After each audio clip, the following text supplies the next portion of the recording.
At Thorn and Alder, under a chandelier meant to soften everyone's flaws. My stepmother's fist found my ribs. I looked straight at the ceiling camera and whispered into my watch. 8:14 p.m. Thanks for the timestamp. They thought I would swallow the insult for the sake of family and the company dinner.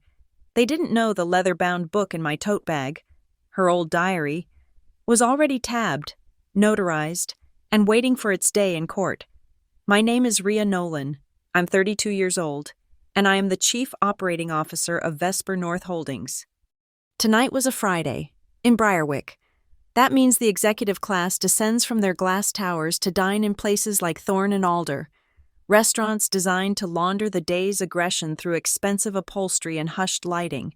We were in the smaller private room, the library, a pretentious space with mahogany-paneled walls and a single, unblinking security camera nestled in the ceiling's plaster medallion. The restaurant, paranoid about liability in a city this litigious, also ran ambient audio recorders, a fact clearly stated in microscopic print on the reservation agreement. I had read that agreement 3 times. I was here for a family dinner. That meant my father, Grant Nolan, CEO of Vesper North, sat at the head of the table, a king in a bespoke suit, radiating a power that was absolute everywhere except within arm's reach of the woman to his left. And that woman was Marla, my stepmother. She was the reason I was there. She was the reason for the tension that made the air in the room feel thick and static. She was the reason I had calibrated my watch's microphone sensitivity that afternoon. The dinner was a performance, as it always was. A play staged for an audience of 2. My father, who desperately needed to believe in the illusion of a blended family, and Marla, who fed on the applause of his denial. The first 2 courses passed in a blur of polite, meaningless conversation. We discussed third-quarter projections, the instability in the commodities market, and Marla's upcoming charity gala.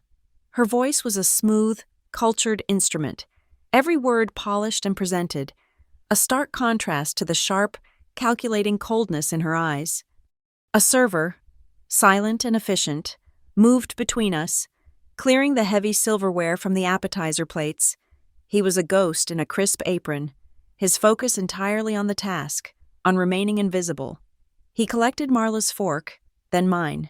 For precisely 3 seconds, his body blocked the direct line of sight from my father to me. Marla seized the opening. She leaned in close, her face tilting toward mine, as if to share an intimate secret. The heavy floral scent of her perfume, a custom blend that always smelled like wilted, expensive flowers, washed over me.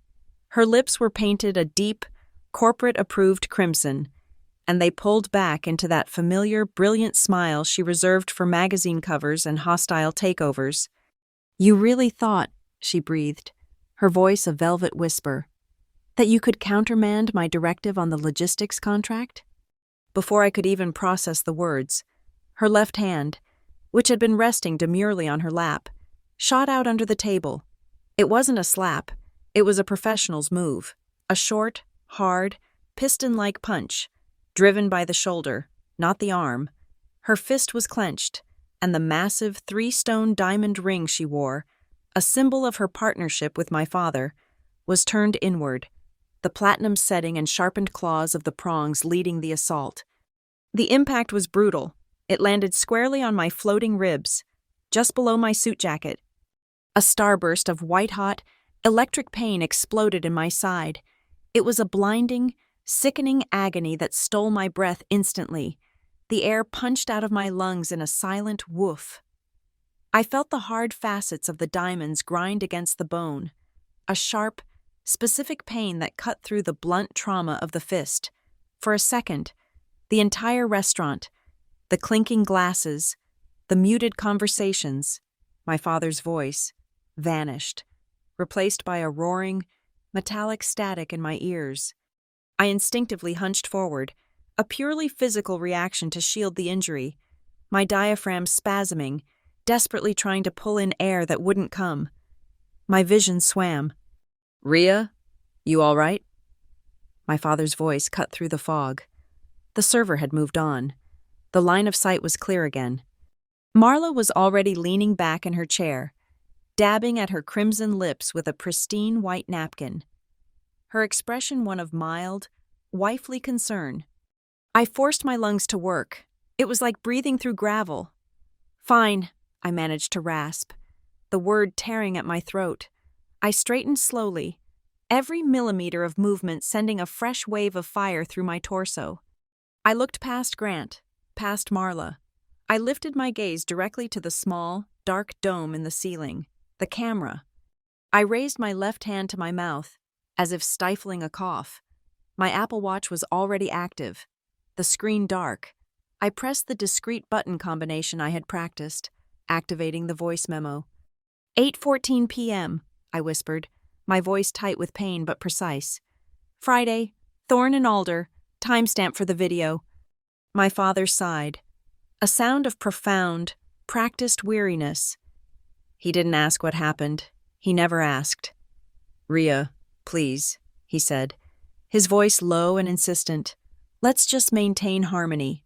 Tonight is important." "Of course, Father," I said, my voice smoother now. Harmony, that was his word for it. My compliance, my silence. I glanced to my right, through the etched glass partition of our private room. I could see the adjacent table. It was occupied by 3 people from Vesper North's Public Relations Department, including the VP of Communications.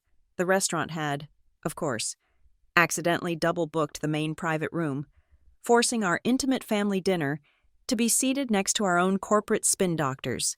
Another one of Marla's little stage-managing moves. They were here to witness the harmony, to see the united front of the Nolan family, especially now, with the merger hanging in the balance. They saw my father's annoyance, my pained posture, and Marla's serene smile, and they would dutifully record minor family friction, swiftly resolved. I needed to secure the primary evidence. I carefully pushed my chair back, the pain in my ribs a sharp, insistent command. I stood up, biting back a gasp. "Excuse me for a moment. I think I saw Mrs. Henderson from the board over by the bar. I should say hello." Marla's eyes narrowed. "Don't wander, Rhea. The entrees will be here soon." I gave her a tight smile. "I'll be quick." I walked out of the private room, each step a carefully controlled motion. The pain was settling into a deep, throbbing ache. I didn't go to the bar. I went straight to the manager's podium near the entrance. The manager, a man with a frantic smile and a tablet in his hand, looked up. "Ms. Nolan, is everything to your satisfaction?" "Everything is wonderful. Thank you, David," I said, my voice the perfect blend of polite and slightly flustered. "I have a slightly odd request. I'm afraid one of my guests might have stumbled just a moment ago, back in the library." His smile tightened. Liability. "Oh dear," he said. "Are they injured? Do you need a medic?" No, nothing like that," I said quickly. "She's perfectly fine, a bit embarrassed, that's all. But she did trip rather hard, right near my chair. I was just wondering, that camera in the ceiling, could you possibly check the footage and just flag that clip? Around 8:14 p.m.? I leaned in, conspiratorially. "She's worried she might have damaged her shoe. And if the floor was wet, well, you know." I had just given him a legal-sounding reason to isolate and preserve the video file. Guest tripping would trigger an automatic incident log protocol. The file would be pulled from the 24-hour loop and saved to a separate server, pending review from their legal and insurance teams. It was now secured. "Of course, Ms. Nolan," he said, already tapping furiously at his tablet. 8:14 p.m. I will have our security team flag that timestamp immediately. Thank you for letting us know." "Thank you, David. You're a lifesaver." I walked back to the table, my lungs burning. Marla was waiting. As I sat down, she leaned in again. That same predatory smile, that same cloying perfume. "Don't," she whispered, her voice no longer velvet, but a low, vicious hiss. "Ever make a scene in public. Rhea, you have no idea what I'm capable of." I picked up my water glass. my hand perfectly steady. I looked at her hand, the one resting on the table.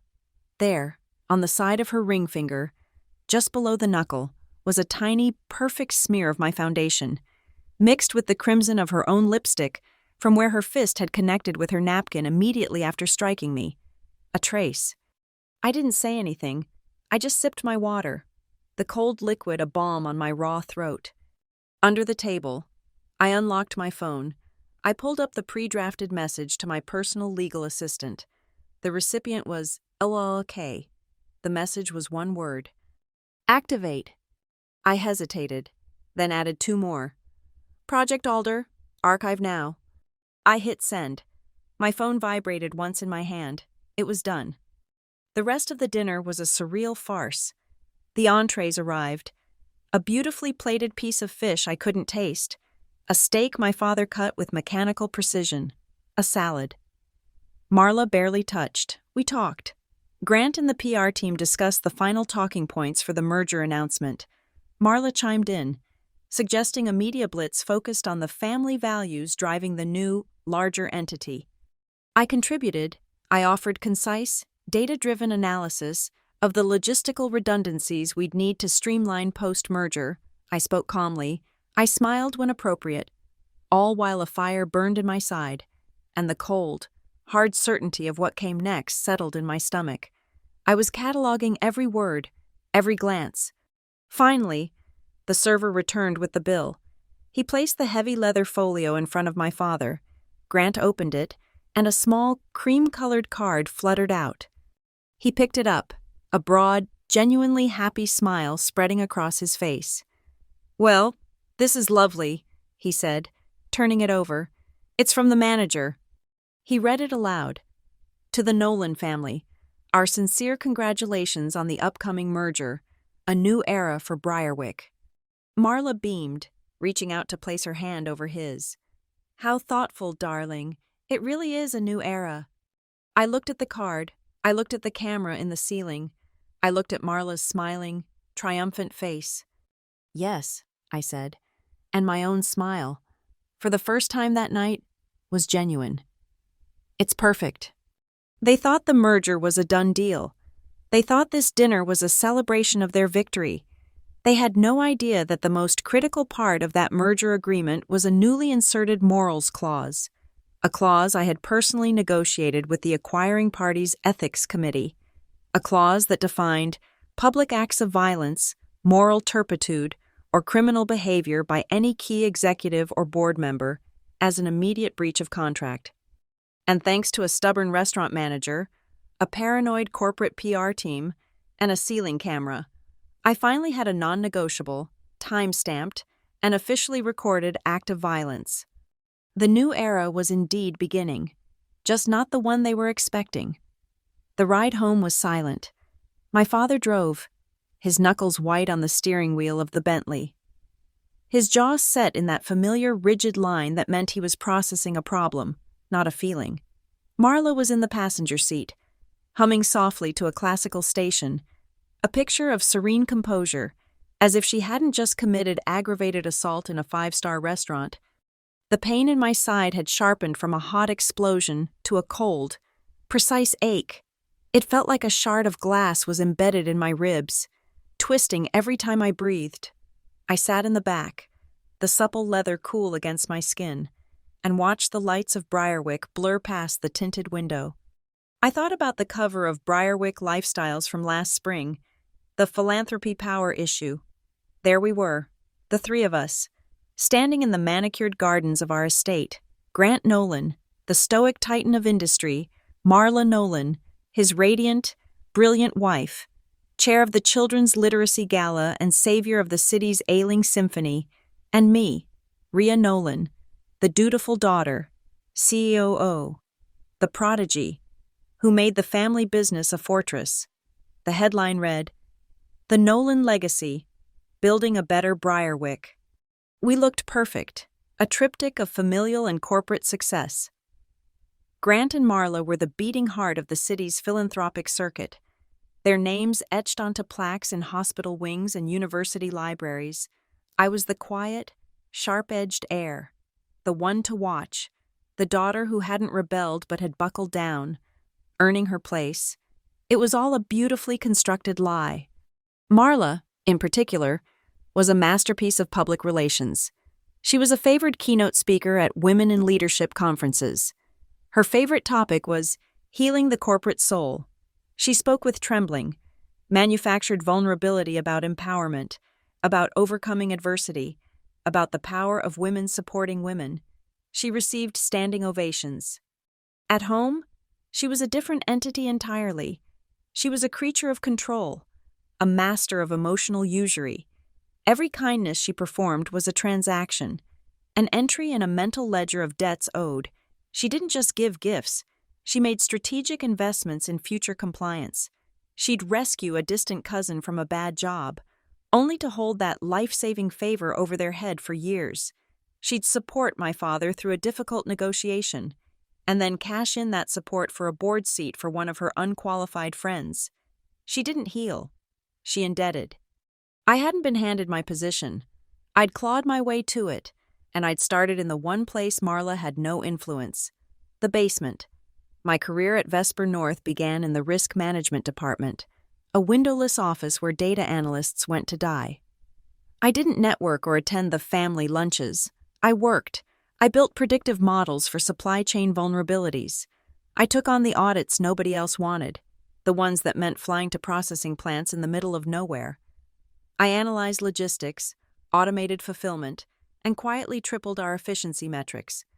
I climbed to COO not on my father's name, but on spreadsheets, performance indicators, and a willingness to do the dirty, unglamorous work of making the company run. I made myself so operationally critical that even my father, blinded as he was by Marla, couldn't deny me the title. I controlled the data, and in a company, data is power. The PR department, of course, spun this into a different narrative. The Nolan family, united in vision. They loved staging photos of us in front of the Vesper North headquarters, a towering skyscraper of mirrored glass and steel. In the photos, we are all smiling. Grant looks proud. Marla looks adoring. I look focused.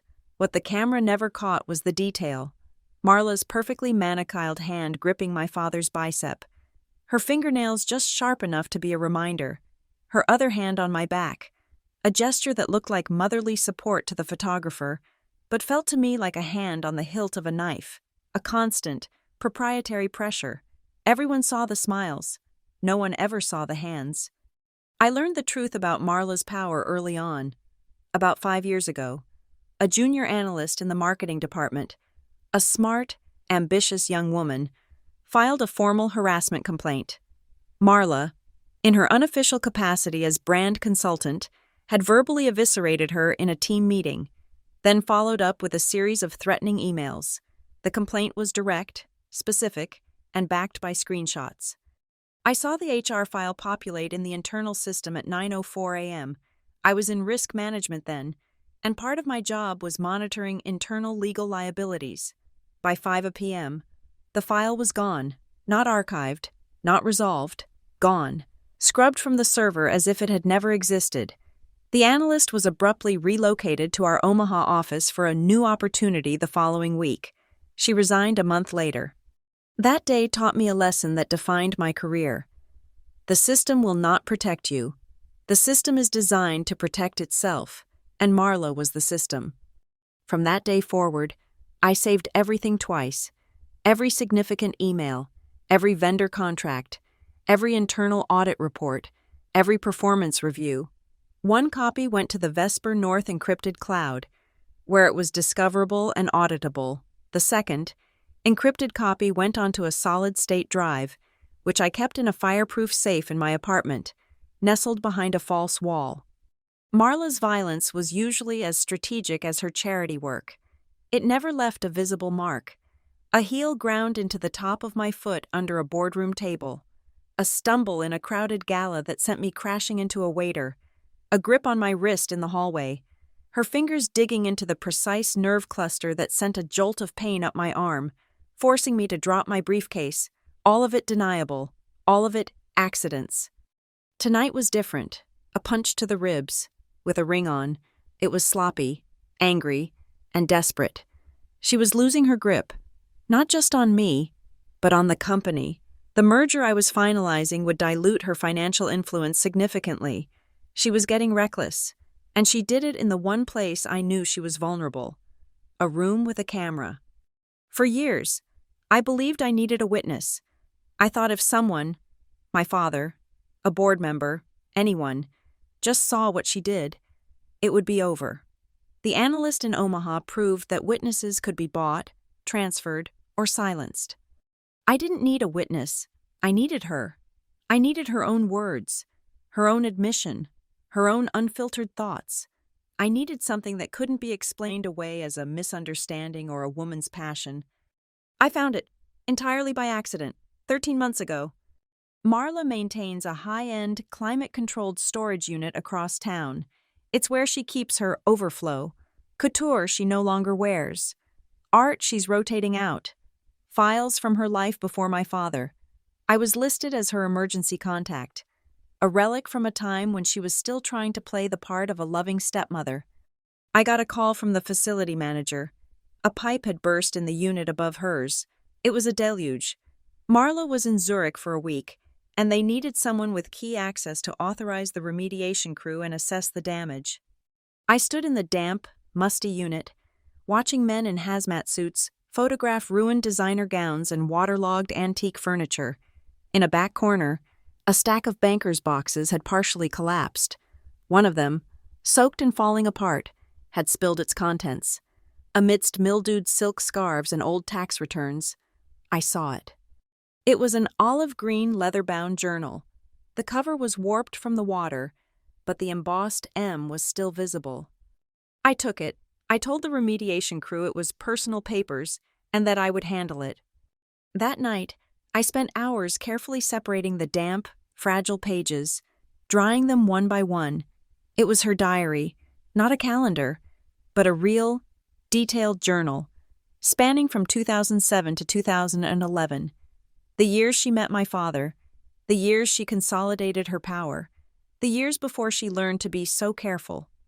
I've had it for over a year of silence, a year of meticulously, patiently scanning every page, cross-referencing every name, every date, every veiled reference, a year of connecting the dots between her handwritten boasts and the digital archives I'd stored in my safe. I had the past, I had the pattern, I had the motive. I was just waiting for the present. Tonight, at 8:14 p.m., when her fist and her diamonds met my ribs, she gave me the present. She gave me the final, undeniable, publicly recorded act of violence. I needed to make the entire timeline cohere. The punch wasn't the start of this. It was the end of my waiting. The foundation of my case wasn't built in a law office or a boardroom. It was built in a damp, concrete-walled storage unit 13 months ago. Under the sickly yellow glow of emergency lighting, the air was thick with the smell of wet plaster and blooming mildew.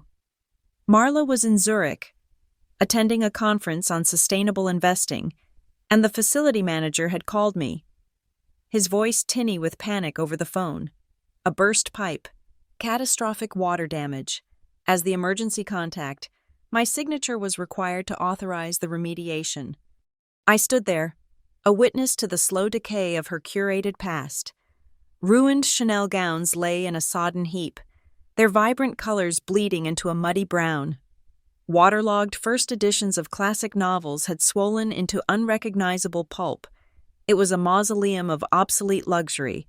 In the back, a cheap cardboard banker's box had disintegrated, spilling its contents across the wet floor, and there, half submerged in a puddle of grimy water, was the olive-green leather journal.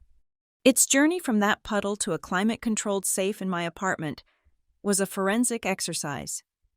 For 2 days, I worked in my study with latex gloves and a dehumidifier, carefully peeling apart the damp, delicate pages, the ink, cheap ballpoint in some sections, expensive fountain pen in others, had thankfully held. Once dry, each page was placed in a non-acidic archival sleeve. Then, I began the real work. I didn't just read it, I cataloged it. I used a professional-grade flatbed scanner, capturing every page at 1200 dpi, every ink blot, every coffee stain. Every indentation was preserved in pixels. I created 3 separate, encrypted, offline backups. One on a solid-state drive that never left my apartment safe. A second on a thumb drive I kept in a bank's safe deposit box. A third was entrusted to my lawyer. The final step was the most critical. I hired a bonded notary public, a stern-faced woman who specialized in authenticating documents for litigation. She came to my apartment, and for 3 hours, she sat with me, comparing each of the 247 scanned pages to the physical original. She documented the unique water stains, the slight tear on page 82, and the distinctive X-shaped scratch on the front leather cover. She then affixed her official seal and signature to a sworn affidavit, attesting that the digital copies were a true and faithful reproduction of the physical artifact. The diary was no longer just a book. It was evidence, a verifiable, authenticated record. Reading it was like dissecting a predator's mind. The entries, spanning from 2007 to 2011, were a chronicle of her ascent. She rarely wrote about feelings. She wrote about strategy. She detailed what she called her art of pressure. An entry from March 2009 read, "J.D. in procurement thinks he's a gatekeeper. He needs to be reminded that gates can be opened from the inside. A quiet word to his wife about his business trips should be enough to realign his priorities." I ran a search through my own private archive. J.D. were the initials of James Donovan, Vesper North's head of procurement from 2007 to 2010.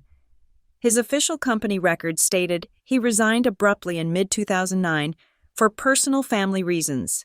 He took a much lower-paying job at a competitor a month later. Marla had realigned him right out of the company. The diary was filled with these calculated cruelties, names reduced to initials, lives to strategic problems. But one entry, dated October 17, 2010, was different. It was longer, more narrative, and filled with a chilling, triumphant glee. "Had to teach the girl with the red car a lesson today," she wrote. She had the audacity to question my input in the marketing meeting, spoke to Grant about her insubordinate tone. He, of course, dithered. Men are useless for direct action, so I handled it.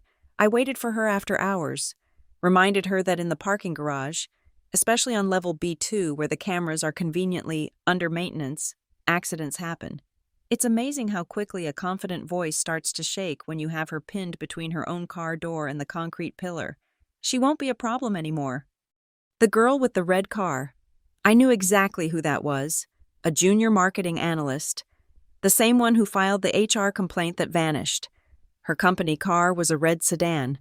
Her complaint detailed a campaign of verbal harassment, but made no mention of a physical confrontation. She was probably too terrified. The under-maintenance camera on level B2 was a detail that perfectly matched the internal maintenance logs for that week. Marla hadn't just harassed her, she had assaulted her, and then she wrote it down. Tucked between the pages of that entry was a small, folded piece of paper. It wasn't a receipt. It was a handwritten IOU. On the letterhead of the exclusive Graymore Club, the handwriting was not Marla's. It said simply, "M. I owe you for the G-key situation. You have my silence." The signature was illegible, but the initials G-K were printed clearly next to it. G-K. My blood ran cold. Jeffrey Kane, a senior partner at the firm we were merging with. He was a key advisor on the deal, a man whose opinion carried immense weight.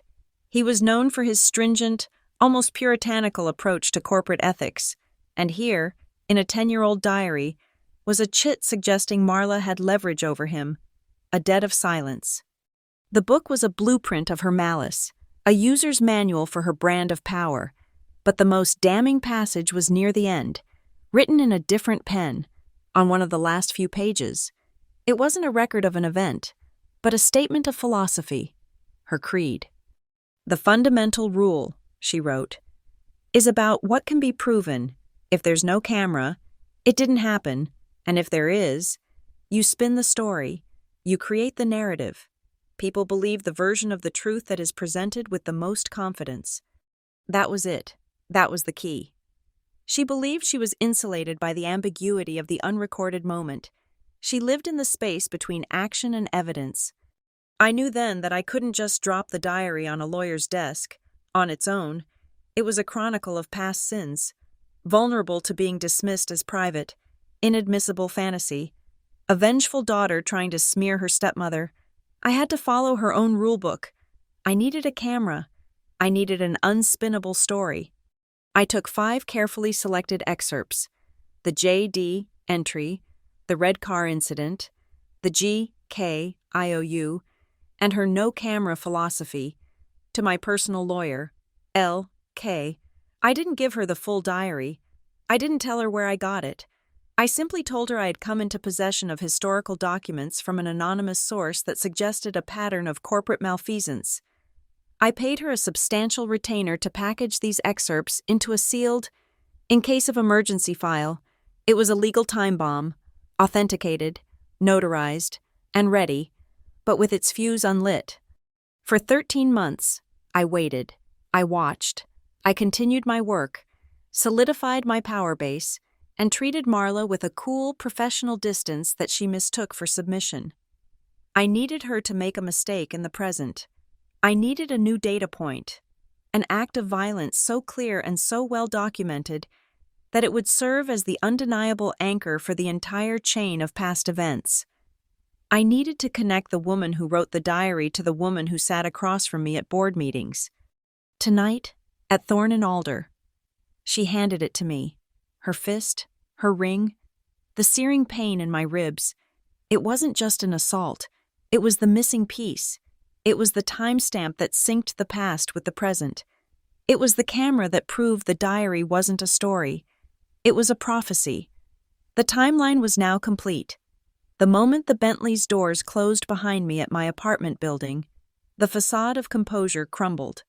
A wave of nausea and blinding pain washed over me. I leaned against the cool marble wall of the lobby, gasping, each breath a fresh stab of fire in my ribs. The doorman rushed forward, concern etched on his face. "Ms. Nolan, are you all right?" "Fine, Thomas," I managed, pushing myself upright. "Just a long dinner." Upstairs. I didn't turn on the lights. I walked straight to my desk. The city lights of Briarwick, a glittering, indifferent backdrop. I picked up the burner phone I kept for one purpose only.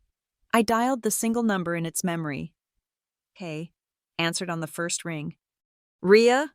Her voice was sharp, alert, no pleasantries. "Alder is a go," I said, my voice tight. "Timestamp 8:14 p.m. Physical assault. Documented." There was a pause, the sound of a keyboard clicking. "Understood." LK said, "Initiating protocol. Are you secure?" "I am," I said, looking at the solid-state drive sitting next to my monitor. "And so is the archive." "Good," she replied. "Sleep if you can. Your timeline starts now." I hung up. There would be no sleep. The campaign had begun.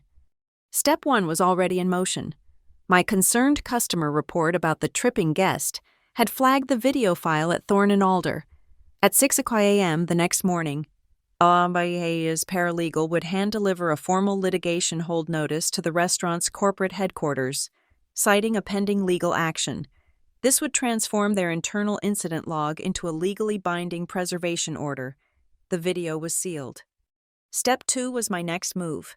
I didn't go to the Briarwick General Emergency Room. I drove myself to a discreet, 24-hour private clinic that catered to the city's elite. There were no lines, no shouting, just quiet, efficient service. The doctor, a calm man in his 60s, listened to my carefully edited version of events, a fall against a hard object, and performed a thorough examination. He documented the deep, patterned bruising already starting to form on my side. The tenderness over the 9th and 10th ribs. The X-ray showed no fractures, which was what I expected. Marla was a professional. She knew how to hurt without breaking. The final report was a masterpiece of clinical precision. Significant soft tissue trauma and deep contusions to the left flank, consistent with a focused, high-impact blow. Patient presented at 10:47 p.m. The timing was critical. It was less than 3 hours after the assault, creating a clean, unambiguous medical record. A digital copy was securely messaged to Elquat before I even left the clinic. Step 3 happened while the city slept. Armed with my sworn affidavit detailing the unprovoked attack and the corroborating medical report, K filed an emergency petition for a temporary restraining order. She didn't wait for the courts to open. She found a night-duty judge, one known for his tech-savvy approach, and submitted the entire package electronically. At 3:12 a.m., my phone buzzed with a notification. The judge had signed it. A process server was dispatched. At 6:30 a.m., just as the sun was rising, he would knock on the door of my father's estate and serve a bewildered Marla Nolan with a legal order to stay 100 yards away from me, my home, and my place of work, which also happened to be her husband's company. The first shockwave. Step 4 was the corporate escalation, punctually at 7:02 a.m., an hour before the opening bell on Wall Street. A formal, attorney-client privileged email left LIK's server. It was addressed to one person, Eleanor Vance, the chief compliance officer of our merger partner. The email was deliberately vague and terrifyingly formal. It did not mention an assault or a diary. It simply stated, "Pursuant to our fiduciary duties, we are writing to inform you of a developing situation concerning a key principle of Vesper North Holdings. An incident has occurred that may directly impact the moral turpitude and ethics clause, Section 11.b, of the preliminary merger agreement. We advise you to suspend any forward guidance on the merger pending clarification." Eleanor would see that email and her world would stop. The deal would be put on ice immediately. Step 5 was the unveiling of the weapon. With the restraining order granted based on the documented present-day assault, the legal door was now open. The diary was no longer just a private journal. It was evidence establishing a historical pattern of behavior. At 9:00 a.m., a courier delivered a sealed box to the clerk at Kingsley County Courthouse. Inside was the notarized, digitized copy of the diary, filed under seal as a supporting exhibit in my petition. But it wasn't just a collection of scans. Had included a meticulously prepared, hyperlinked index. It was a roadmap for the court. A Rosetta Stone for Marla's malice. J.D. was cross-referenced with James Donovan's employment dates and sudden resignation. The girl with the red car was linked to the marketing analyst's name, her HR file number, and the B2 garage camera maintenance logs. G.K. was footnoted with Jeffrey Kane's name and his role on the merger advisory board. It was a narrative of systematic abuse, backed by corporate data. Step 6 was about containing my father. I didn't call him. I requested a meeting at his office at 10:00 a.m. He was furious. Blindsided by the server at his home, Marla was in hysterics. I let him vent. When he was done, I didn't respond with emotion. I placed a single folder on his vast mahogany desk. "This isn't about the family, Father," I said calmly. "This is about corporate liability.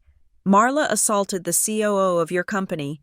It's on camera, and I have now uncovered a pattern of behavior that exposes Vesper North to potentially dozens of lawsuits from former employees."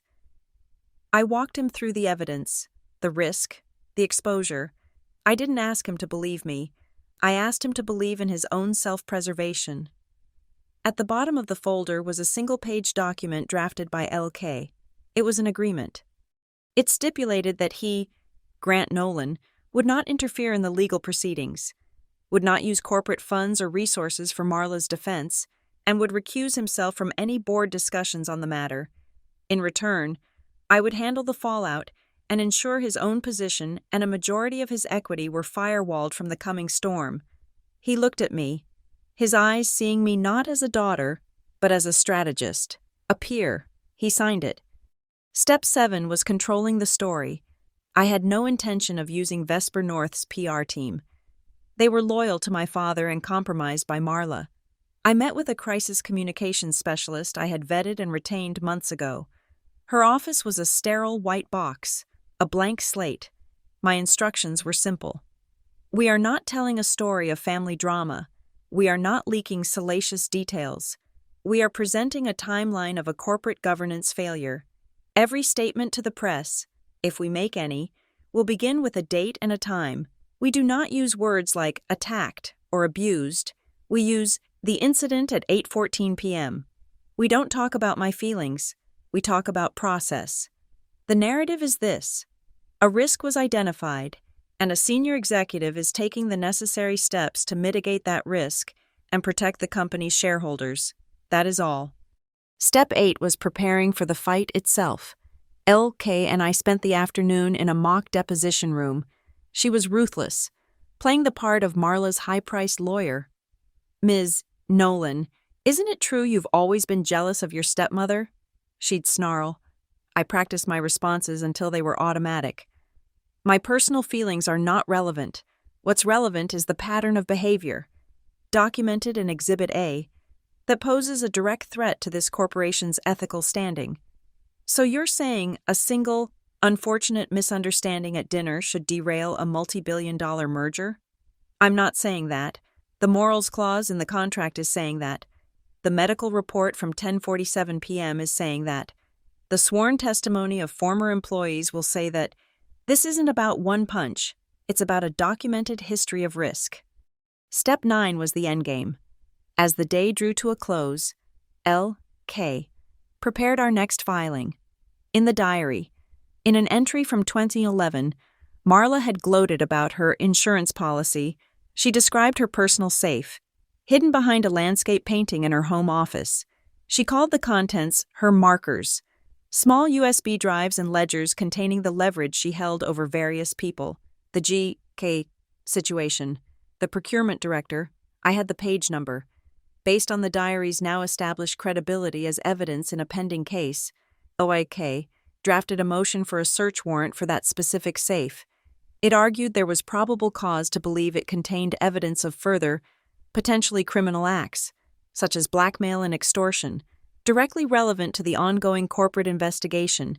It was the move designed to break her completely. Step 10 was a ghost. At 5 p.m., my assistant confirmed the booking, a small conference room at the Briarwick Grand Hotel, reserved under a shell corporation for the following day. A press conference. We had no intention of holding it, but in the morning, the confirmation would be accidentally leaked to a single, well-connected journalist. The threat of public disclosure, of open warfare, was often more powerful than the disclosure itself. Marla wouldn't be fighting a lawsuit. She'd be fighting the inevitable. The clock was ticking, and every single step had landed exactly on time. Project Alder was fully operational. Courtroom 3 of the Kingsley County Courthouse was a place stripped of all warmth. The air was sterile, chilled by aggressive air conditioning, and smelled faintly of floor wax and old paper.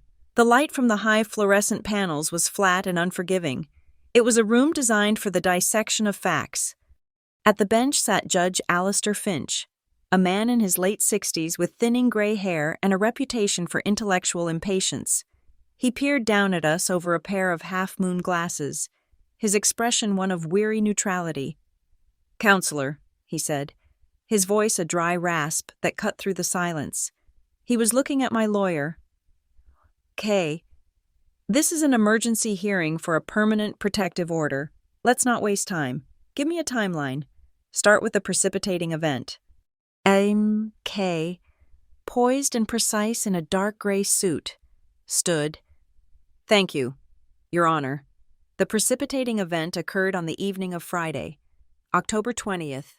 With the court's permission, I would like to play our first exhibit."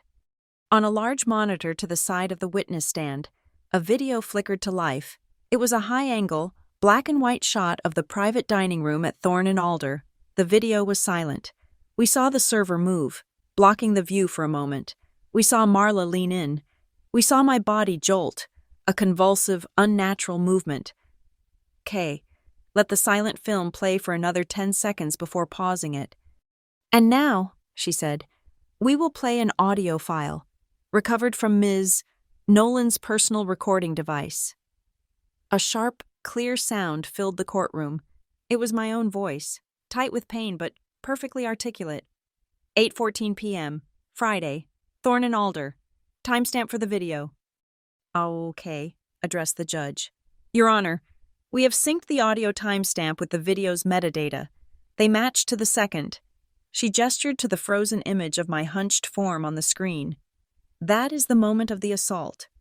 Marla's lawyer, Julian Croft, a man whose suit probably cost more than my first car, shot to his feet. Objection! Assault is a conclusion. The video shows a conversation. The medical report suggests otherwise. Counselor, Judge Finch said, not even looking at him. Continue, L.K. We submit as Exhibit B, L.K. said, and a new image appeared on the screen. A clinical, color photograph from my medical exam, showing the dark, ugly bloom of a bruise on my side. A medical report from a private clinic, dated 10:47 p.m. on the same evening, documenting significant soft tissue trauma and deep contusions. Another image replaced it. Exhibit C, a forensic close-up of the respondent's napkin, showing trace amounts of the petitioner's foundation, consistent with a hand making forceful contact and then being wiped. Another click. And Exhibit D, the restaurant bill, confirming Ms. Marla Nolan was seated at the table at the time of the incident. Croft was on his feet again, sputtering about circumstantial evidence, but Judge Finch waved him into silence. This establishes the event of Friday night. L.K. continued, her voice even. But to grant a permanent order, the court must believe there is a risk of future harm. To that end, we must establish a pattern of behavior. Your Honor, we wish to submit into evidence a historical document, a personal journal, kept by the respondent, Marla Nolan. The temperature in the room seemed to drop another 10 degrees. Croft erupted. Objection, Your Honor. This is an unconscionable breach of privacy. My client's private, personal thoughts are being dragged into this hearing. The document was stolen. It was recovered from a water-damaged storage unit where my client was the legal emergency contact. L.K. cut in smoothly. And we have a certified handwriting analyst's report, submitted here as Exhibit E, confirming the writing is, with 99% certainty, that of the respondent. Judge Finch held up a hand. Enough. He looked at Croft. Counselor, the right to privacy is not absolute. It does not extend to creating a shield for illegal or tortious acts. He then turned to Elmika K.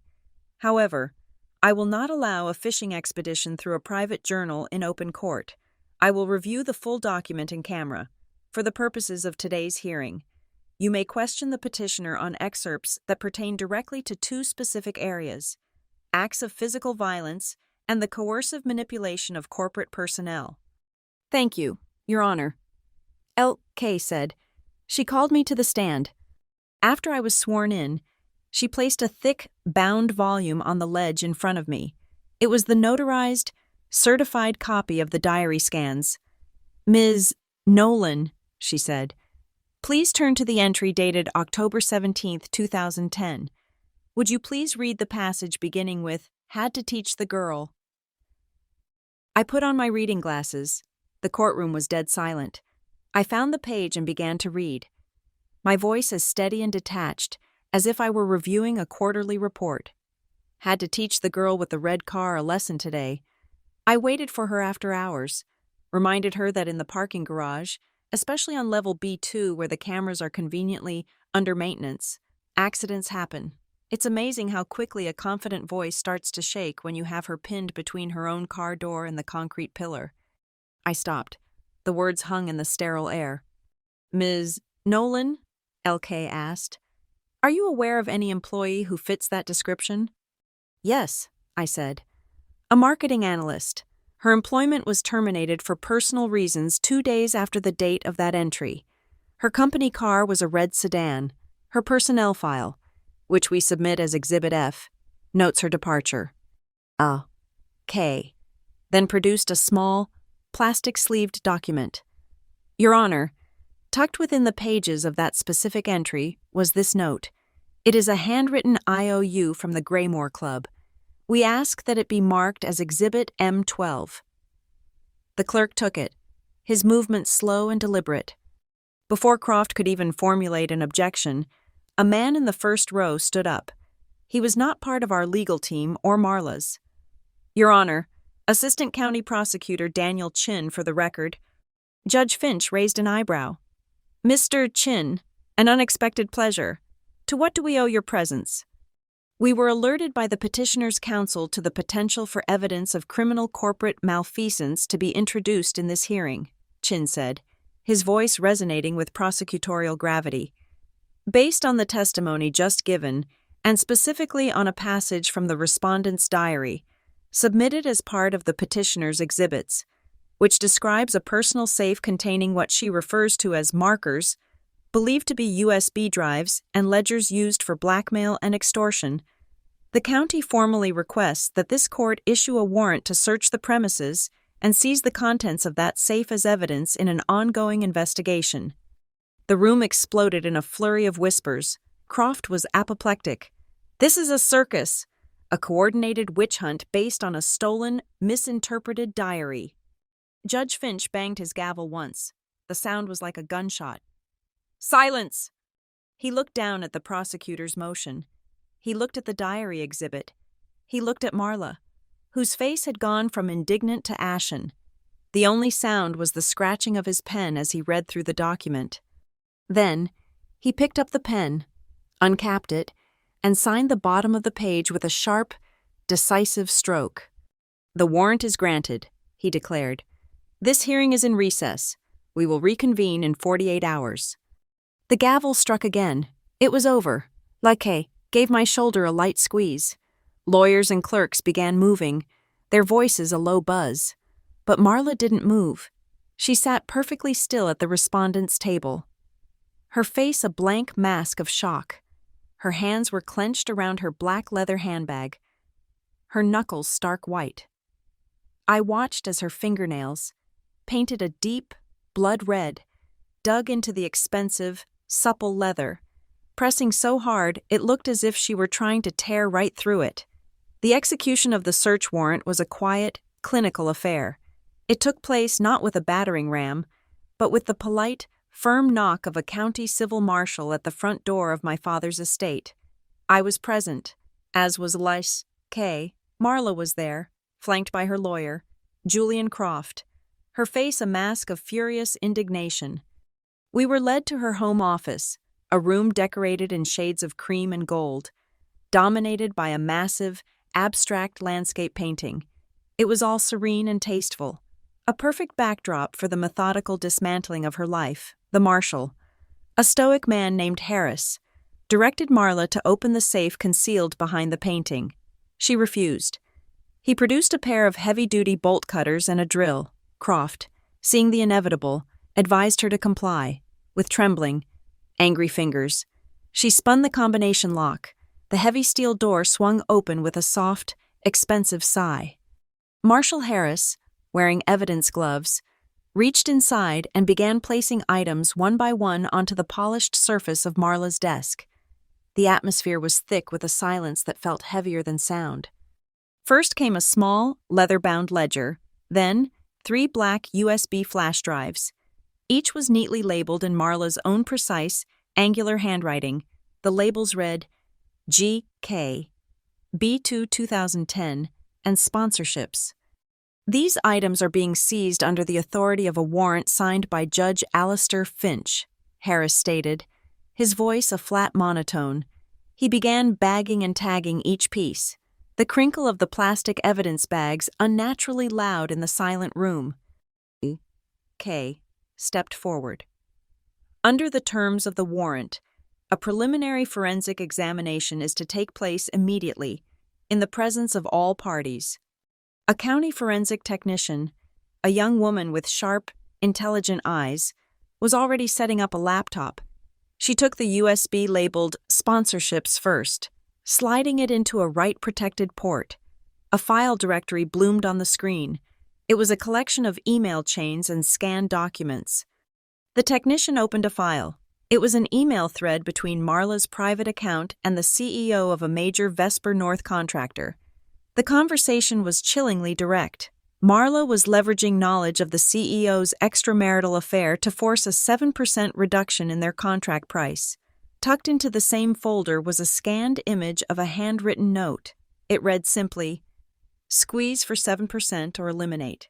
Their margins can take it. This constitutes corporate espionage and extortion." "Okay," stated calmly, as if commenting on the weather. Croft began to object, but the technician was already opening the next file. Next was the drive labeled B2 2010. My breath hitched. This was it. The drive contained a single video file. The technician played it. It was grainy, shot from a high, fixed angle, clearly security footage. It showed the marketing analyst, the girl with the red car, walking to her vehicle in the Vesper North parking garage. It showed Marla stepping out from behind a concrete pillar. The video was choppy, with several jump cuts. It showed Marla speaking animatedly, the analyst looking frightened, and then it cut to the analyst getting in her car and speeding away. "As you can see," Croft began, finding his voice, "it's a heated discussion, nothing more. My client was providing mentorship." "Tech," I said, speaking for the first time, my voice cutting through his. "Run a file recovery scan on the drive's unallocated space. Look for deleted files." The technician's fingers flew across the keyboard. A progress bar crawled across the screen. After a moment, a second file appeared. Its name grayed out. It was labeled B2 Raw Master. She restored it and played it. It was the same scene, but this time, there were no cuts. We saw Marla grab the analyst by the arm. We saw her slam the young woman against the side of her own car. We saw her lean in, her face contorted in a silent snarl, her finger jabbing at the analyst's chest. We saw the analyst dissolve into tears. We saw Marla hold her there for almost a full minute before releasing her with a violent shove. The room was stone silent. The metadata on the edited file shows it was created at 11:34 p.m. on October 17, 2010, I said, my voice cold and factual. 2 hours after the attack, the same date as the corresponding entry in the diary. It was a premeditated cover-up. Croft finally found his footing. "Objection. This is all fruit of the poisonous tree. This entire search is based on a stolen diary." Kay didn't even look at him. She addressed the marshal. "The warrant was signed by Judge Finch, who has already reviewed and accepted the diary as preliminary evidence establishing a pattern of behavior. Your objection is noted and irrelevant." As if on cue, Kay's phone vibrated on the desk. She glanced at the screen. A small, grim smile touched her lips. She turned the screen so I could see it. It was a forwarded email from Eleanor Vance, the chief compliance officer of the merger partner. The subject line was stark. "Urgent. Merger activities suspended." The body of the email was brief and brutal. "In light of the evidence presented in the emergency hearing, we are officially pausing all merger-related activities and initiating a full ethics review, as per Section 11.byte agreement. All Vesper North principals are to cease contact with our team until further notice." My own phone buzzed. It was a market alert. Vesper North stock, which had been climbing steadily for weeks, had just nosedived in pre-market trading on rumors of executive malfeasance. The board would already be in a panic. An emergency session was inevitable. Then, my father's name flashed on the screen. I let it ring twice before answering, putting it on speaker. "Rhea! What in God's name is happening?" His voice boomed, laced with a fury I hadn't heard in years. "The deal is collapsing. The stock is tanking. You've destroyed us." "No, Father," I said, my voice devoid of emotion. I'm protecting you, and the board, from a class action lawsuit from shareholders and former employees. I'm doing the job you pay me to do. I am managing a risk." I hung up before he could respond. The final drive, GK, was examined. It contained a series of encrypted files. The technician couldn't open them on site, but the drive itself was logged and bagged. Its label was evidence enough for now. The search concluded. We were all escorted to a sterile, white-walled room at the county courthouse to sign the evidence manifests. Marla, Croft, Elka, and I.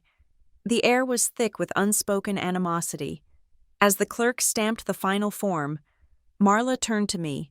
Her face was pale, her eyes burning with a desperate, hateful fire. She leaned in, her voice a low, venomous whisper that only I could hear. "You wouldn't dare," she hissed. "You wouldn't dare burn it all down just to get back at me." I didn't raise my voice. I looked directly into her eyes, letting her see the absolute absence of fear or doubt in my own.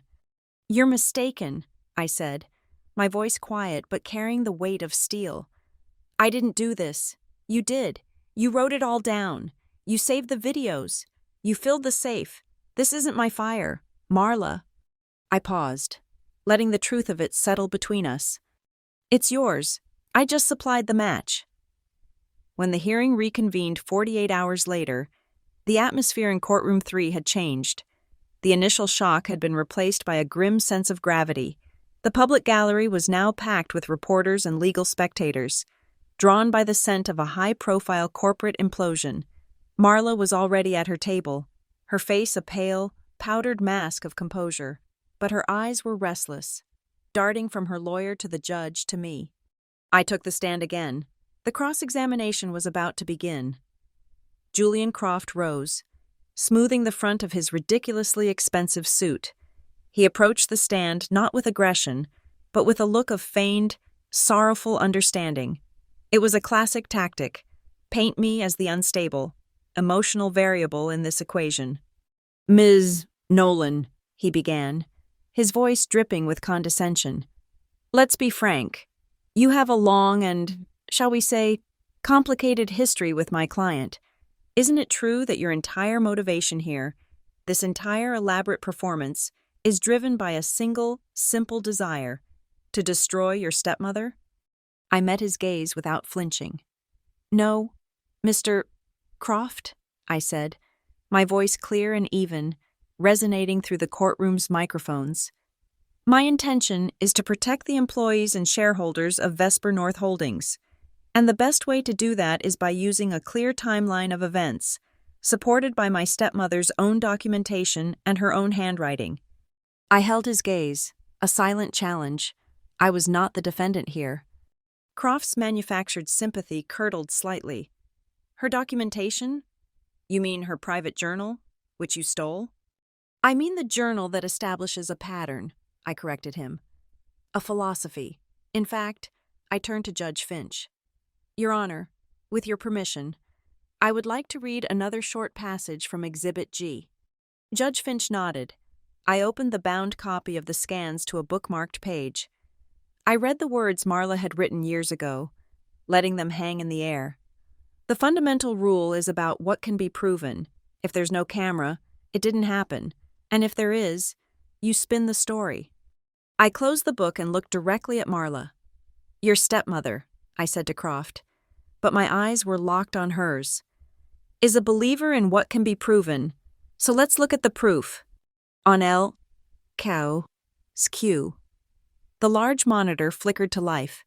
First, the silent, damning video from Thorne and Alder, the timestamp, 8:14 p.m., superimposed in the corner.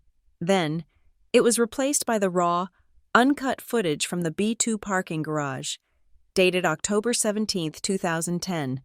The violent shove, the terrified analyst. "Two cameras. Mr. Croft," I said into the silence. 10 years apart, both telling the exact same story. It seems my stepmother forgot her own fundamental rule. Marla flinched, a small, almost imperceptible tremor that ran through her body. Croft, recovering quickly, changed his line of attack.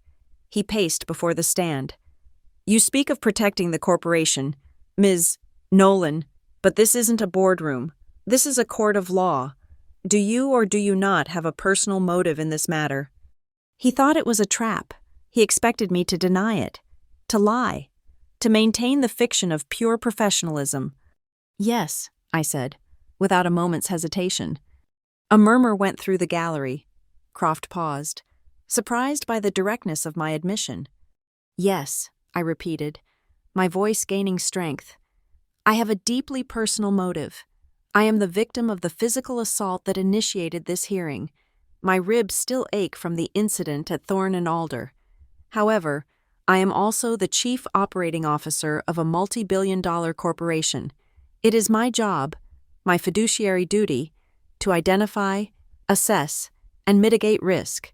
In this specific case, my personal experience and my professional responsibilities are perfectly, and unfortunately, aligned. I had taken his weapon and turned it into my shield. My victimhood was not a weakness. It was a qualification. I was the one person who saw the risk because I had felt it, literally, in my bones. A risk you yourself seem to have manufactured, Croft countered, his voice rising. This is nothing but a character assassination. The character is defined by the actions. L.K. interjected, rising to her feet. And the intent to conceal those actions. Your Honor, we submit. Exhibit K, an email from Marla Nolan's personal account to Vesper North's then head of PR, dated a year ago, during a minor labor dispute. An image of the email flashed on the screen. I knew the key line by heart. Marla had written, "The key to these situations is speed. If there's an accusation, you move the personnel before it becomes a record. You solve the problem before it becomes a fact. A clear strategy of suppression and concealment, Your Honor." L.K. stated, "A strategy that failed on October 20th of this year because the record was made before the personnel could be moved." Croft was losing control, his face flushed. "Your Honor, I must object again to this flagrant disregard for my client's privacy. Her emails, her diary, this is a violation." Judge Finch leaned forward, his patience finally snapping. "Counselor," he said, his voice dangerously low, "I reminded you of this during the last session, and I will not do so again. The legal precedent is clear. There is no expectation of privacy when a document, be it a diary or an email, is used to plan, execute, or conceal an illegal act. Your objection is overruled. Sit down." Croft sat, his jaw clenched. The momentum was ours. But K approached the evidence table. "I ask that the original journal, marked as Exhibit G, be presented to the respondent," she said. The clerk, handling the water-damaged leather book as if it were a holy relic, placed it on the table in front of Marla. She stared at it, her composure finally shattering. She looked like she was seeing a ghost. "Okay," allowed the silence to stretch, a tangible thing in the room. Then she addressed Marla directly. "Mrs. Nolan," she asked, her voice soft but carrying an edge of steel. "Do you recognize this book?" Marla said nothing. She stared at the X-shaped scratch on the cover. Her throat worked, but no sound came out. The courtroom was so quiet, I could hear the hum of the fluorescent lights.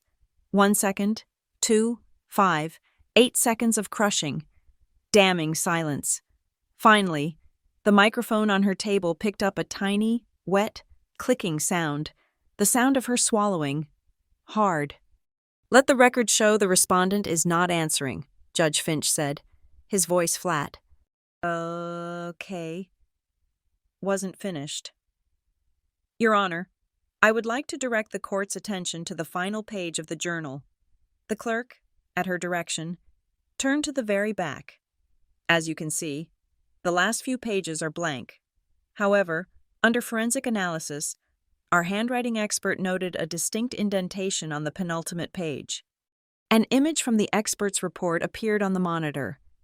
A high-contrast, angled photograph of the blank page, showing the faint but clear impression of words that had been written on a page above it. A page that was now missing. The words were legible. "Grant will always believe me. A page has been torn out, Your Honor." L.K. continued. A statement of confidence, perhaps, that the respondent no longer felt. "Speculation," Croft shouted, jumping up again. "Not at all." Elvo said, her voice dropping for the kill.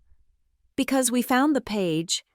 She placed a small, plastic evidence bag on the projector. It contained a crumpled, torn scrap of paper. This was recovered from a sealed trash receptacle in Mrs. Nolan's home office during the lawful search of the premises. It had been torn into several pieces. The final image appeared on the screen. It was the report from the handwriting expert. It showed the torn scrap, reassembled. It showed the indentation on the blank page, and it concluded, "The paper, ink, and tear patterns are a conclusive match. The scrap of paper was torn from this journal." It was over. The diary wasn't just a historical document anymore. The torn-out page was a recent act, an act of concealment, consciousness of guilt, in high definition.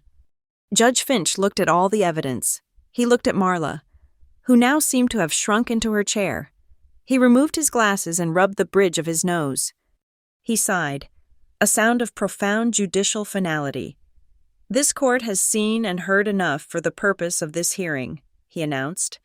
"Based on the credible, documented evidence of the initial assault and a disturbing and verifiable pattern of past behavior, including intimidation, corporate malfeasance, and the recent, active concealment of evidence, I find there is more than sufficient cause to grant the petitioner's request." He picked up his gavel. "The permanent protective order is granted. Furthermore, all evidence presented herein, including the full contents of the journal and the seized electronic media, will be turned over to the county prosecutor's office for immediate review and an expanded civil and potentially criminal investigation." The gavel came down with a sharp, definitive crack. The sound echoed in the silent courtroom. It was the sound of a story, spun for years in secret, finally being brought into the light. The sound of Judge Finch's gavel was not a conclusion. It was a detonation. In the stunned silence that followed, the shockwaves began to radiate outward, moving at the speed of law and digital communication. The first order of business was the formal issuance of the Permanent Protective Order. It was a dry, legal document, but its effect was absolute. It drew a 100-yard circle around me that Marla Nolan could not legally enter. Simultaneously, a formal transfer order was signed, moving the entirety of our evidence, the diary, the USB drives, the corporate records, from the custody of the civil court to the office of the county prosecutor. Marla was no longer just a respondent in a restraining order hearing. She was the subject of a state investigation. Before and I had even packed our briefcases. The corporate fallout began. My phone vibrated with an official notification from the Vesper North Company secretary, the board of directors, having been briefed in real time by the company's general counsel who was present in the gallery, had convened an emergency telephonic session by a unanimous vote, with my father recusing himself as per our agreement. They had invoked the executive conduct clause. Marla Nolan was immediately and indefinitely suspended from all official and advisory roles connected to the company. Her corporate credit cards were canceled. Her access to the executive floor was revoked. In the space of 15 minutes, she had been surgically excised from the corporate body. The next tremor came from our would-be partners, a formal letter, arriving via encrypted email from Eleanor Vance, landed in my inbox. It was a masterclass in corporate damage control. The merger was not, she was careful to state, canceled. It was, however, indefinitely paused. An independent, clean team of forensic accountants and ethics investigators was being appointed to conduct a top-to-bottom risk assessment of Vesper North's executive culture and historical liabilities. The letter concluded with a chillingly polite sentence. All performance-related bonuses and equity payouts for senior principals connected to the ongoing investigation are hereby frozen pending the outcome of this review. Marla's multi-million-dollar merger bonus had just vanished into a legal deep freeze. Amidst the chaos of the emptying courtroom, my father approached. He didn't look at me with anger or betrayal anymore. He looked at me with the weary, calculating eyes of a man who had just been forced to jettison a compromised asset. He walked with LK and me to a quiet alcove, away from the prying eyes of the reporters. He didn't speak. He simply took the non-interference agreement Lange held out and the pen she offered. He signed his name on the line, his signature a familiar, powerful scrawl. As he handed the document back, he met my gaze. For the first time in a decade, it wasn't the look of a father to a daughter, or a CEO to a subordinate. It was the look of a reluctant, begrudging, but undeniable ally. A look that said, "You won. Now fix this." Julian Croft, Marla's lawyer, made one last, desperate attempt to stop the bleeding. He cornered L.K. by the elevators, his voice a low, urgent hiss. "This has gone too far," he said. "Let's make a deal, a quiet settlement, an NDA. Name your client's price. We can make this all go away." Kate didn't even consult me. She had her instructions. "There is no price, Julian," she said, her voice cool and dismissive. "However, we do have terms, a full public apology from your client, not to Rhea, but to the former employees named in the diary, and the establishment of a 7-figure restitution fund, administered by a third party, to compensate any past Vesper North employee who can demonstrate they were a victim of your client's management style." Croft stared at her, aghast. He was offering to buy our silence. We were demanding a public reckoning. It was a non-starter, and he knew it. The final moments in the courtroom played out like a slow-motion tragedy. As the clerk was formally logging the evidence transfer, Judge Finch made his final statement for the record, his voice echoing in the nearly empty room.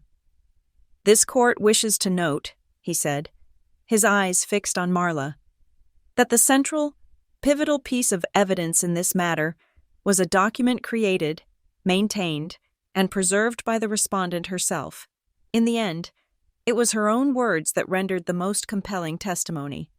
That was what finally broke her, the legal pronouncement that her own secret history was now her public legacy. The years of carefully constructed control shattered in an instant. "Grant!" The name was a raw, ragged shriek, tearing through the courtroom's decorum. Marla shot to her feet, her hands outstretched, her eyes wild with panic. "Grant, I did it for us, for the company, for our life." My father, who had been standing by the door, paused for a single, terrible moment. I thought he might turn, that some residual loyalty might win out, but he didn't. He simply squared his shoulders, a fractional, almost imperceptible movement, and walked out into the corridor without a single backward glance. The door swung shut behind him, leaving her alone in the wreckage. I walked to the clerk's table. The evidence box was still open. The olive green diary lay on top. I picked up the certified copy L.K. had made, the one we had used in the hearing, and placed it gently inside the box on top of the original. I looked at it for a moment, this catalog of pain and ambition that had dictated the course of so many lives. Then, I reached out and closed the lid. The click of the latch was soft, but to me, it was as loud as a slamming door, the sound of a year of silent, patient work, finally coming to an end. Judge Finch looked at the prosecutor, then at L.K. "The morals clause in the Vesper North merger agreement is now, for all intents and purposes, officially activated. The court's protective order is in full effect. We are adjourned." His gavel struck the block for the final time. Outside, the courthouse steps were a chaotic sea of cameras and microphones. The press surged forward, a wall of shouting questions. "Ms. Nolan, what was in the diary? Are the criminal charges true? What happens to the merger now?" I ignored them all, walking straight ahead, my eyes fixed on the car K had waiting. But one question cut through the noise. A young reporter pushing a microphone toward my face. "Ms. Nolan, after all this, what is it you really want?" I stopped. I turned and looked directly into her camera. Letting the flashes strobe around me, I thought of the analyst in the parking garage, of James Donovan in procurement, of the cold knot of fear that had lived in my own stomach for years. "A safe workplace," I said, my voice clear and steady, cutting through the din. "And the truth? Then I turned, got into the car, and closed the door, leaving the noise and the flashing lights behind me. The air on the courthouse steps was different. It was the same cold, sharp Briarwick wind that had been blowing all morning, but for the first time in as long as I could remember, it felt clean. I drew in a long, slow breath, and for the first time, the air didn't taste of iron, the metallic tang of held-back words and swallowed anger. It was just air, cold, clear, and empty. The battle was over. And the silence it left behind was vast and profound. The adrenaline that had fueled me for 13 months, that had become as much a part of my system as blood and oxygen, was finally beginning to recede, leaving a deep, resonant exhaustion in its wake. It wasn't the weariness of defeat, but the heavy, bone-deep tiredness of a surgeon after a long and difficult operation. The disease had been excised. The patient, the company, my life, was stable. My phone, clutched in my hand, vibrated. The screen lit up with a notification from Eleanor Vance. My finger, steady and precise, tapped to open it. The email was brief. The language stripped of all legal ambiguity, a testament to a crisis being decisively managed. Subject: Resumption of Merger Protocol. Project Phoenix. RIA. The board has reviewed the court's findings. We accept the terms of the revised ethical framework you proposed. The Nolan Integrity Clause, as our team is now calling it, will be a permanent and non-negotiable part of the final agreement. We are prepared to resume the merger timeline, with you as our primary point of contact, effective immediately. Welcome to the new era. Regards, Eleanor Vance. The Nolan Integrity Clause. A small, cold smile touched my lips. It was a stringent, unforgiving piece of corporate governance I had drafted months ago, a document that tied executive bonuses directly to independently audited ethics reviews and mandated a zero-tolerance policy for workplace harassment. With immediate termination as the only recourse, Marla's legacy at Vesper North would be the very rules designed to prevent anyone like her from ever gaining power again. It was a more fitting tribute than any bronze plaque. My phone buzzed again. This time, it was a text message from an unknown number, a group chat. The first message was from a name I recognized from the old HR files, the marketing analyst with the red car. "We just heard. We're all on a text chain. We can't believe it. Thank you. Thank you for believing us when no one else would." More messages began to flood in, a cascade of gratitude from names I only knew from the diary's cruel initials and my own secret research. James Donovan, a logistics coordinator from 2008, an executive assistant from 2011. They were the ghosts Marla had tried to bury, the problems she had solved before they could become facts, and now they were real again. Their words were the true victory, the validation that this was never just about a corporate takeover or a personal vendetta. It was about correcting a record written in fear and intimidation. I typed a single reply to the group. "You were right all along. Thank you for your courage." Across the wide, windswept plaza, I saw my father. He was standing near his car, a lone figure against the cold gray stone of the adjacent government building. He wasn't looking at the reporters or the courthouse. He was looking at me. Our eyes met across the distance. There was no warmth in his gaze, no fatherly pride, but the fury was gone, replaced by a stark, pragmatic acknowledgement. He had signed the agreement. He had chosen the company over his wife. He had chosen the lesser of two losses. He gave a single, almost imperceptible nod. It was not a gesture of apology or reconciliation. It was a concession, a transfer of power. I returned the nod, just as slight, just as final. It was not forgiveness. It was an acceptance of the new reality. A truth had been established between us, cold and hard as the granite steps we stood on. A side door of the courthouse opened, one reserved for custodial staff and prisoner transports. Marla emerged, flanked only by a frantic-looking Julian Croft. There were no cameras on this side, no adoring gala attendees, no powerful board members.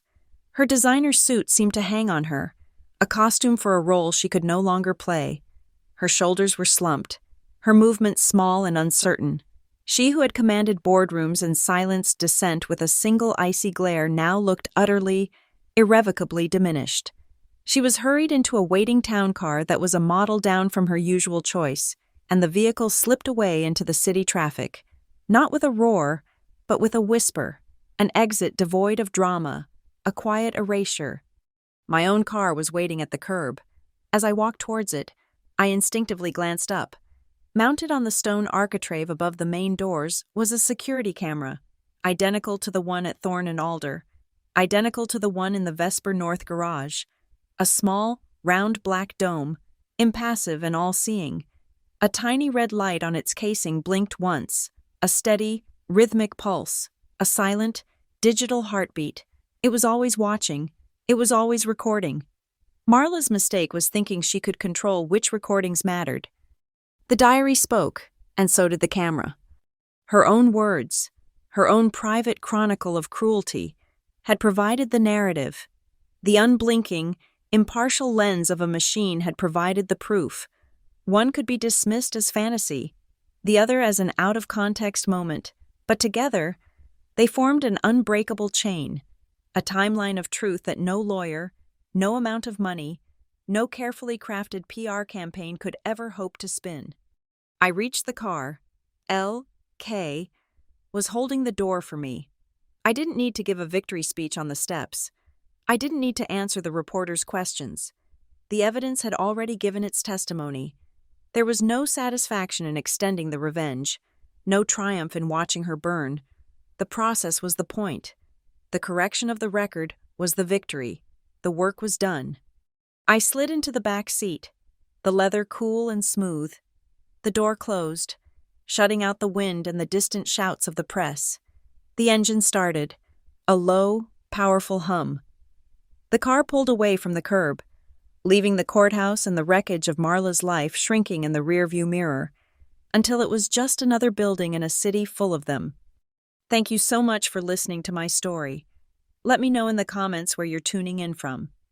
I'd love to hear your thoughts and share in the conversation. If you enjoyed this, please consider subscribing to the channel and liking the video. And if you really want to support what I do, hit that hype button to help this story get heard by even more people.